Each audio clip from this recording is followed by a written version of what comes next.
Hello students, कल हमने characteristics of gymnosperms और एंजियोस्पर्म्स आपको बताया था। उम्मीद करता हूँ कि आपने पिक्स भी देखी होंगी, लोकल प्लांट्स को भी देखा होगा और साथ में जो प्लांट्स लोकली अवेलेबल हैं उनको अंडरस्टैंड करने की कोशिश की होगी। तो जो प्लांट्स नहीं देख सकते हैं, आजकल कोरोना की हालत है, तो आप घर में बैठकर भी इन इमेजेस को देख सकते हैं। यहाँ तक कि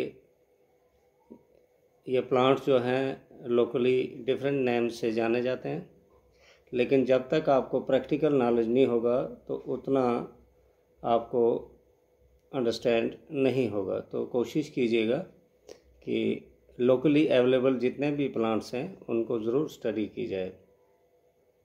गुड लक। आइए आज हम करते हैं इकोनॉमिक इम्पोर्टेंस ऑफ एल्गी। आपने देखा होगा कि हमने एल्गी के बारे में बताया, आपको ब्रायोफाइट्स के बारे में बताया, आपको टेरिडोफाइट्स, जिम्नोस्पर्म्स, एंजियोस्पर्म्स। आखिर ज़रूरत क्या है? इन एल्गीज़ की हम स्टडी करते हैं तो क्या हमें कुछ फ़ायदा भी मिलता है या मेयर खाली एक नॉलेज के लिए ही हम इनकी स्टडी करते हैं? डियर स्टूडेंट्स, एल्गीज़ हमें डायरेक्टली या इनडायरेक्टली बहुत ज़्यादा बेनिफिट्स देते हैं, लेकिन हम में से बहुत कम लोग हैं जो इनको जानते हैं। पिस्कीकल्चर, जिसको हम मछली पालना भी कहते हैं, in fish farming algae play an important role as they help in production process. हमारे इंडिया में या बहुत से लोगों का जो रोज़गार है वो फ़िश फार्मिंग करते हैं, पिस्कीकल्चर जिसको बोलते हैं, तो वहाँ पर एल्गीज जो हैं बहुत इम्पॉर्टेंट रोल अदा करते हैं। It also helps in maintaining the health of marine ecosystem as it absorbs CO2 and add O2. Dear students, freshwater ecosystem, marine water ecosystem और terrestrial ecosystem, थोड़ा सा कंसेप्ट पीछे भी आपने ज़रूर पढ़ा होगा, जहाँ पर एक रिलेशनशिप होती है लिविंग और नॉन लिविंग में। तो मैराइन इकोसिस्टम जो है उसमें बहुत से ऑर्गेनिज्म पाए जाते हैं, उनको भी कार्बन डाइऑक्साइड और ऑक्सीजन का एक बैलेंस होना बहुत ज़रूरी है। अगर कार्बन डाइऑक्साइड की परसेंटेज ज़्यादा हो जाए तो कहीं ना कहीं मैराइन लाइफ डिस्टर्ब होती है। तो ये जो एल्गी हैं ये कार्बन डाइऑक्साइड और ऑक्सीजन का एक बैलेंस बनाने में भी हेल्प करते हैं। तीसरा बेनिफिट है, कुछ एल्गीज़ हैं जिनको एज ए फूड यूज़ किया जाता है और they are rich source of minerals, proteins and vitamins. इनसे हमें प्रोटीन्स भी मिलती हैं, इनसे विटामिन्स भी मिलती हैं और इनसे मिनरल्स भी मिलती हैं। जापान में एक फूड आइटम तैयार की जाती है जिसको कॉम्बू कहते हैं। ये एक एल्गी है जिसको लेमिनेरिया कहते हैं।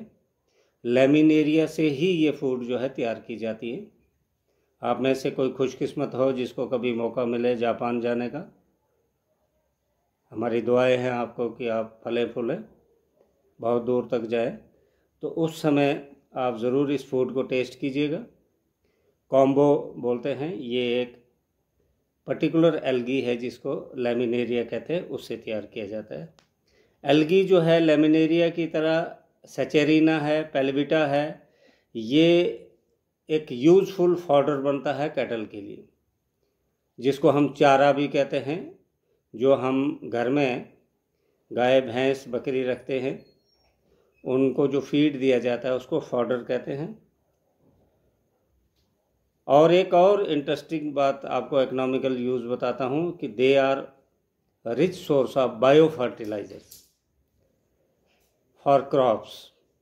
आज हम खाद डाल रहे हैं, पेस्टिसाइड्स, इंसेक्टिसाइड्स डाल रहे हैं, जिससे फूड पॉइजनिंग हो रही है, जिससे सॉइल बर्बाद हो रहा है और जिससे हमारी फूड्स भी बर्बाद होती जा रही हैं। तो आज नई रिसर्च के मुताबिक स्ट्रेस दी जा रही है कि इंस्टेड ऑफ ये फर्टिलाइज़र्स के जो केमिकल हैं, इससे बेटर ऑप्शन है कि बायो फर्टिलाइज़र्स का यूज़ किया जाए। उससे फूड प्रोडक्शन भी बढ़ती है और सॉइल की फर्टिलिटी भी बनी रहती है। वरना खाद डालेंगे हम, फसल तो हो जाएगी, लेकिन उसके बाद सॉइल हमारा डिग्रेड हो जाता है और नेक्स्ट फसल तब तक नहीं होगी जब तक हम खाद नहीं डालेंगे।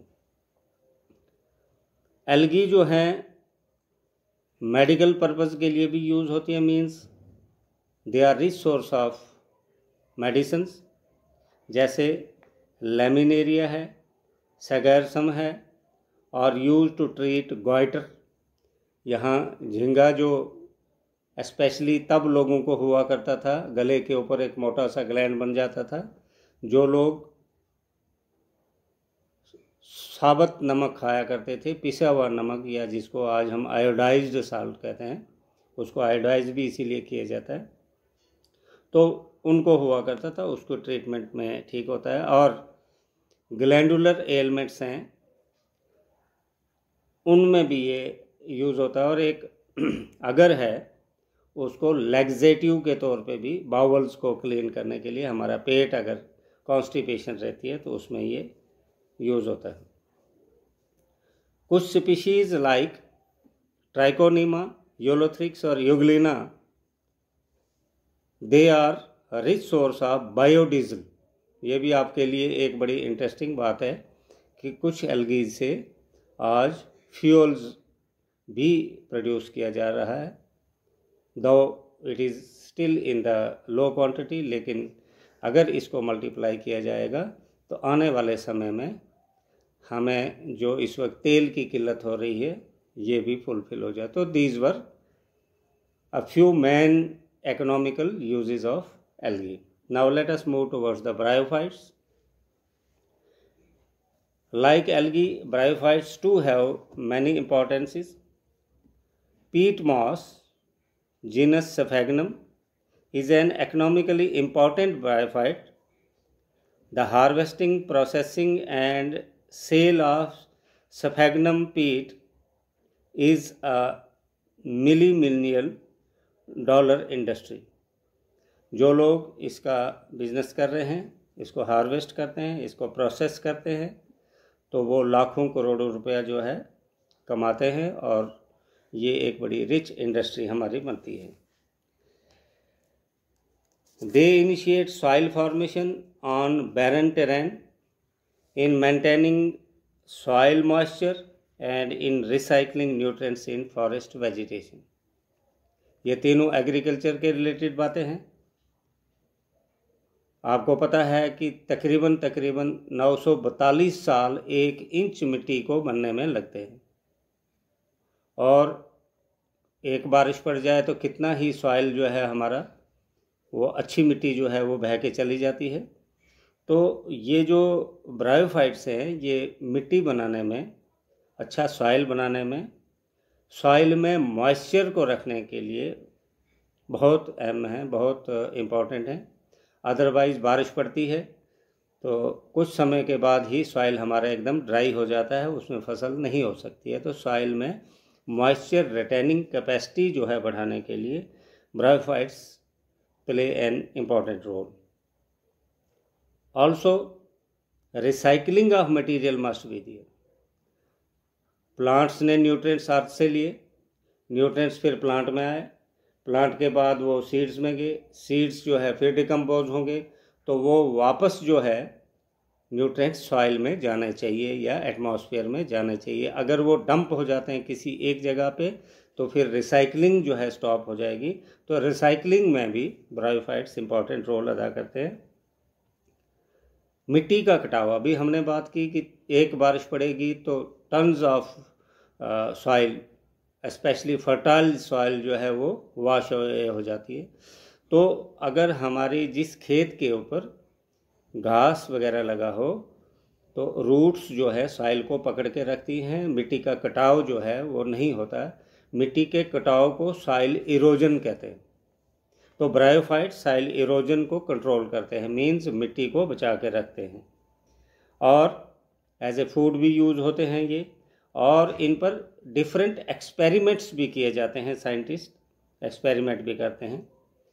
आप देखते हैं बहुत से मटेरियल्स को पैक किया जाता है एक जगह से दूसरी जगह, स्पेशली कुछ ब्रेकेबल चीज़ें होती हैं जो टूट जाती हैं, तो उनको ट्रांसपोर्टेशन में सेफ्टी हो, वो टूटे ना, तो पैकिंग मटेरियल के तौर पे भी ब्रायोफाइट्स को यूज़ किया जाता है। नर्सरीज़ में भी इनको वाइडली यूज़ किया जाता है, और मेडिसिन्स में इनका अहम रोल एक होता है। मर्चेंटिया, मैंने पिक्स भी आपको पीछे भेजी थी,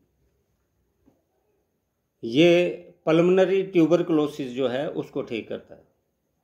मैं आपको पहले ही बता चुका हूँ कि अगर आप इनका प्रैक्टिकल नॉलेज रखेंगे, अच्छी तरह से अंडरस्टैंड करेंगे, तो आप बहुत सी एलिमेंट्स के लिए आप एंजॉय के साथ साथ आपके पास इतना नॉलेज होगा कि छोटी मोटी डिजीज़ को आप रिकवर कर सकते हैं।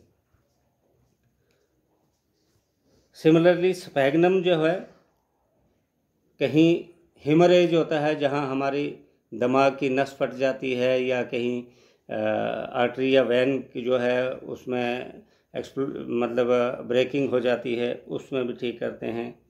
पॉलीट्रिकम जो है ये किडनी में और गॉल ब्लैडर में अगर स्टोन हो जाए, जिसको पथरी कहते हैं, गॉल ब्लैडर में हो, पित्ता जिसको बोलते हैं लीवर में, या गुर्दे में हो, पॉलीट्रिकम का इस्तेमाल करने से वो स्टोन भी ठीक हो जाता है।